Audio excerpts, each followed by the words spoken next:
நீங்க எசேக்கியேல் எடுத்துக்கோங்க. உலர்ந்த எலும்புகள் நிறைந்த பள்ளத்தாக்க கர்த்தர் எசேக்கியேலை சுற்றி வர பண்ணினாராம். கொஞ்சம் எசேக்கியேல் மனநிலையை கற்பனை பண்ணி பாருங்க. ஒரு பெரிய பள்ளத்தாக்கு ஃபுல்லா என்ன இருக்கு? உலர்ந்த எலும்புகள் சொன்னா டீசெண்டா இருக்குல்ல. எலும்பு கூடுகள் பிஞ்சு பிஞ்சு கிடக்குது. மனித எலும்பு கூடுகள் நல்லா காஞ்சி கருவடாகி ஃபுல்லா சிதறி சிதறி கிடக்குது. ஒரு பெரிய பாளையம் ஃபுல்லா. உங்களுக்கு புரியுற மாதிரி சொல்றேன் பாருங்க. 12 மணி நேரா சுடுகாட்டுக்கு போங்க. அங்க ஒரே ஒரு எலும்பு கூட பாருங்க. அதுக்கப்புறம் நீங்க வீட்டுக்கு வந்து சாப்பிடுவீங்களா அப்படின்னு சொல்லி மாட்டோம் இல்ல. ஆனா ஒரு பள்ளத்தாக்கு ஃபுல்லா உலர்ந்த எலும்புகள் கர்த்தர் எசேக்கியேலை சுற்றி நடக்க பண்றார். எசேக்கியேலோட மனநிலை யோசித்து பாருங்க. அந்த எலும்புகளை சுற்றி நடக்கிறவருக்கு ஒரு வார்த்தை கூட ஆண்டவர் பேசினாரு பைபிள்ல இல்ல. அப்படின்னா எசேக்கியேல் நடக்க விட்டுட்டாரு. எசேக்கியேல் நடக்கிறாரு. அவர் மனதுக்குள்ள எவ்வளவு போராட்டம் ஓடி இருக்கும். ஆண்டவரே, இந்த பிரச்சனைக்குள்ள எனக்கு கொண்டு வந்து வச்சுட்டு ஒண்ணுமே பேச மாட்டீங்களே, ஏன்? நான் கேட்டேன் ஏதாவது உங்களை, நீங்களா வந்தீங்க, கூட்டு வந்து பிரச்சனைக்குள்ள விட்டீங்க, பிரச்சனையை சுற்றி நடக்க பண்றீங்க, ஆனா ஒண்ணும் பேச மாட்டீங்க.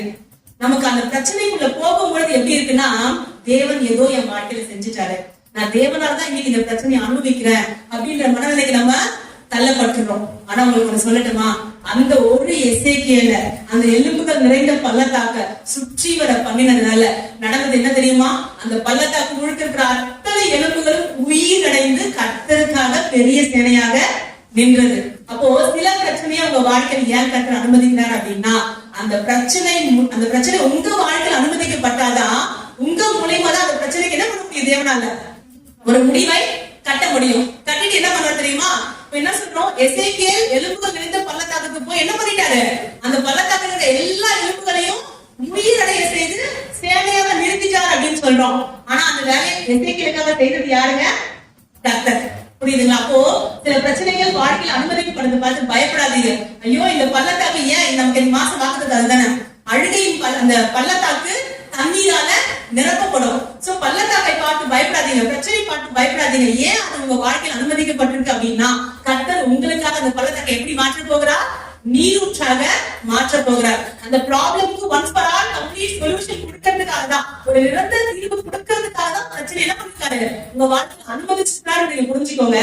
நீங்க தைரியமா நின்று கர்த்தர் சொல்றதை மட்டும் செஞ்சீங்கன்னா, எசேக்கியேல் என்ன பண்ணாரு? ஆவியானவர் சொல்ல சொல்ல அதை மட்டும் சொன்னாரு. என்ன ஆச்சுங்க?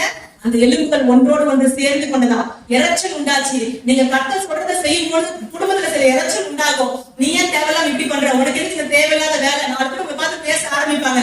எந்த இறைச்சலையும் பார்த்து பயப்படாதீங்க. அது நன்மைக்கு ஏதுவான இறைச்சல். என்ன நடக்க போகுது தெரியுங்களா? எலும்புகள் எல்லாம் அந்த இறைச்சல் சத்தம் எப்படி இருக்கும்? முழு பள்ளத்தாக்கு, கை எலும்பு எங்கேயோ இருக்கு, தலை எங்கேயோ இருக்கு, கால் எங்கேயோ இருக்கு, எல்லாம் ஒன்னோட ஒன்று சேரும் போது உண்டாகிற இறைச்சல் அது. ஆனா முடிவு எப்படி இருந்தது? கர்த்தருக்காக ஒரு பெரிய சேனைய எசேக்கியேல் எழுப்பி நிறுத்திட்டார். அது போல நீங்க சில காரியங்களை சில பாதைகளோட கடக்கிறது இப்ப உங்களுக்கு கஷ்டமா இருக்கும். ஆனா கர்த்தருக்காக ஒரு பெரிய காரியங்களை செய்ய வைக்கும் போதுதான் உங்களுக்கு புரியும் இதெல்லாம் தேவ எத்தனமாய் நடந்ததுன்னு.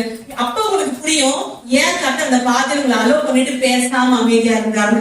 ஏதாவது பேசியிருந்தாருன்னா நம்ம அங்க நின்று போமான்னு தெரியாது. ஆனா கர்த்தர் பேசாம அமைதியா இருக்கிறார், நம்ம அந்த முகாந்திரம் இருக்கு என்பதை நம்ம புரிந்து கொள்ளணும்.